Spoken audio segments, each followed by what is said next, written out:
គេមរតកខ្មែរសាងសង់រាប់ពាន់ឆ្នាំខែគេដំណេលខ្មែរតាំងពីបុរាណល្បីពេញលោកកាគ្មានអុយកាត់ថ្លៃស្មើបានពេលនេះវាសនាខ្ញុំមានខ្ញុំបានមកឃើញល្អអស្ចារ្យប្រាសាទអង្គរសម្បត្តិវប្បធម៌ដ៏ល្អថ្លៃថ្លាចំឡាំងក្បូរក្បាញ់រចនាទេពអប្សរារាប់ពាន់ព្រះអង្គដូនតាខ្មែរប៉ាត់ណាបូជាជីវិតសាងសង់ណាអង្គរដ៏ល្អផូរផង់តាក់ទាញឲ្យចង់ចូលទៅទស្សនាយើងខ្មែរជន់ក្រោយកុំអ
ជាស្ថានជាតិ UNESCO នៅទីក្រុងប៉ារីសប្រទេសបារាំងមានប្រសាសន៍ថានៅពេលដែលស្ដេចខ្មែរផ្ដើមសាងសង់ប្រាសាទព្រះវិហារនោះឡើងនៅក្នុងខេត្តព្រះវិហារនៃដែនដីព្រះរាជាណាចក្រកម្ពុជាកាលពីបុរាណសម័យនោះគឺពុំទាន់មានប្រទេសសៀមឬថៃទាំងនៅប្រទេសថៃសប្តាហ៍នៅឡើយទេពិសេសកាលពីបុរាណសម័យស្រុកខ្មែរមានផ្ទៃដីធំធេងផ្នែកខាងលិចគឺលិចសន្ធឹងពីខេត្តព្រះវិហារហួសប្រទេសថៃសប្តាហ៍និងទៅរហូតទៅដល់ប្រទេសភូមាចំណែកផ្នែកខាងជើងគឺលិចសន្ធឹងរាប់បញ្ចូលទាំងក្រុងchiang maiដែលសប្តាហ៍ជាខេត្តមួយរបស់ថៃនោះផង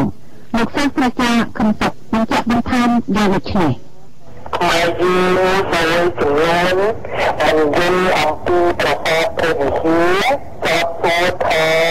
ផ្លូវដែលទៅតាមប្រព័ន្ធព្រះវិហារនោះផ្លូវដែលស្រួលនោះគឺទៅពីស្រុកសៀមហើយទៅវិញហើយជាប្រព័ន្ធខ្មែរហើយចំពោះបញ្ហានេះសូមជម្រាបសូមអធិស្ឋានថាព្រះវិហារនេះគឺនៅក្នុងទឹកដីរបស់ខ្មែរតាំងពីដើមមកយូរណាស់ហើយនៅខ្មែរគឺប្រសិនមិនទាន់មានដីខ្មែរទៅនៅប្រទេសប្រទេសគ្នាហើយទៅខាងជើងនោះរហូតទៅដល់ក្រុងឈៀងម៉ៃនោះពីព្រោះខ្មែរបានអំណាចរហូតទៅដល់ទីនោះដូច្នេះមិនមែនមកចោទថាដីប្រទេសនឹងមានសៀមនេះទៅមានតែមកដល់ណាគឺតែចង់តែដល់ទីបាត់ទៅដល់ទីធំមកដូច្នេះដីត្រង់ដែលធ្វើប្រសាទឬ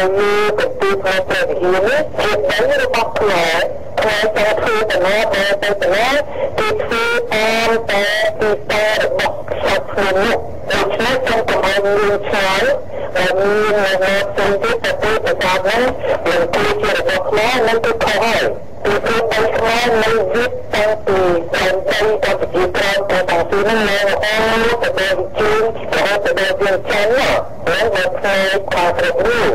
គឺអត់បានមានទេដូច្នេះគឺយកដែនដីនេះជាធ្វើជាប្រសាទដែលជាជំនឿដែលឡើងមកទៅខ្លះគឺឡើងពីខាងជើងមកហើយជាប្រសាទនោះឡើងមកទៅទីខាងជើងហើយប្រសាទនេះមានលក្ខណៈដូចជាប្រសាទទីទីទៅដូច្នេះក៏មានការឆ្លងទៀតខ្លួនដែលជាធ្វើមកពីប្រទេសរត់គឺមិនទាន់មានទេតែខ្លះយើងច្រឡំយើងភ្លេចទៅហើយដូច្នេះគឺធ្វើពីដីខ្មែរណានៅដីខ្មែរ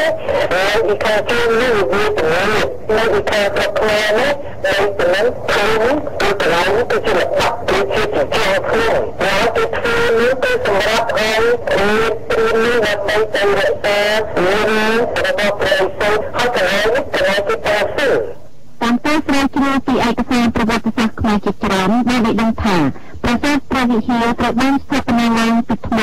ចាប់តាំងពីរជ្ជកាលព្រះបាទសូរ្យវរ្ម័នទី1ព្រះបាទសូរ្យវរ្ម័នទី1សោយរាជនៅពាក់កណ្ដាលទី1នៃសតវត្សទី